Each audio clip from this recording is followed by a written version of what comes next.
يا الله يا كريم يا عظيم يا غفور يا شكور يا ودود.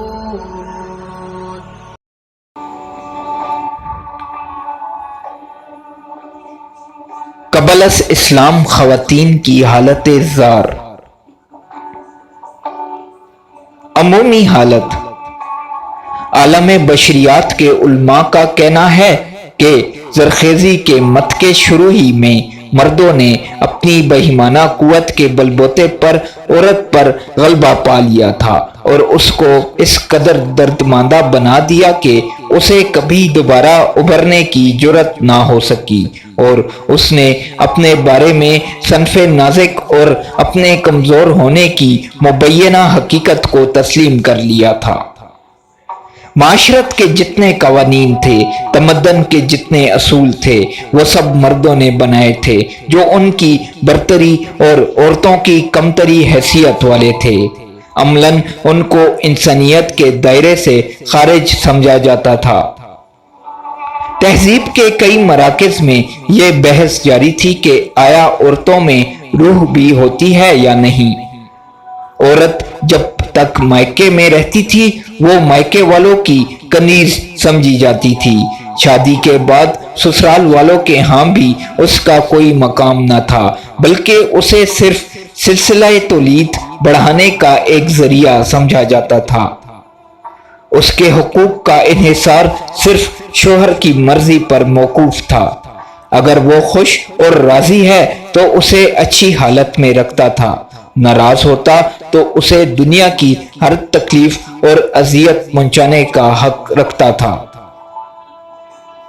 عورت بہائم اور اراضی کی طرح ایک جنس اور بے زبان جائیداد تھی جسے مرد اپنے وقتی جذبات و احساسات کے مطابق استعمال کرنے کا مجاز تھا اور کوئی قانون اس کے حق اقتدار میں تعرض کی جرات نہیں کر سکتا تھا۔ آئیے دیکھتے ہیں مختلف تہذیبوں، اقوام اور مذاہب نے عورتوں کو کیا مقام دے رکھا تھا اور ان کی بلند پایہ شخصیات عورت کو کس نظر سے دیکھتی تھی۔ سقراط۔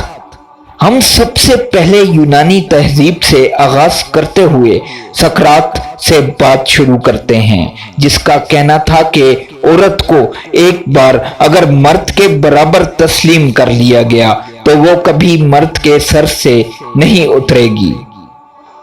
وہ یہ بھی کہتے تھے کہ عورت سے زیادہ فتنہ پرور جنس دنیا میں نہیں۔ افلاطون۔ ان کے شاگرد رشید اور مثالیث پسندوں کے امام افلاطون فرماتے ہیں کہ خدایا تیرا شکر ہے تو نے مجھے مرد بنایا، عورت نہیں بنایا۔ ارسطو۔ افلاطون کے شاگرد کبیر، عقلیت کے بہت بڑے فلسفی ارسطو کا کہنا تھا کہ جب قدرت کسی کو مرد بنانے میں ناکام ہو جاتی ہے تو اسے عورت بنا دیتی ہے۔ اس نے سکندر اعظم کو نصیحت کی تھی کہ عورت کو کبھی منہ نہ لگانا۔ یونانی تہذیب۔ یونانی جنہوں نے اقوام عالم کو علم و حکمت کی روشنی بخشی، عورت کے معاملے میں وہ بھی دیگر اقوام ہی کے ہم پلہ تھے۔ وہ اسے نہایت ذلیل اور حقیر جانتے تھے۔ تاریخ الامم کے مطابق یونانی ناقص الاعضاء یا کم عقل بچہ جننے پر عورت کو تہہ تیغ کر دیا کرتے تھے۔ عورت کو سراپا برائی سمجھا جاتا تھا، حتیٰ کہ یونانی دیومالا میں پنڈورا نامی ایک عورت کو تمام مصائب انسانی کا سبب قرار دیا جاتا تھا۔ کہا جاتا ہے کہ اس کے پاس ایک باکس ہے جس میں تمام مصائب و آلام کو بند کیا گیا تھا، لیکن اس نے یہ باکس کھول کر ان برائیوں کو کھول دیا جس سے ساری انسانیت ان برائیوں میں مبتلا ہو گئی ہے۔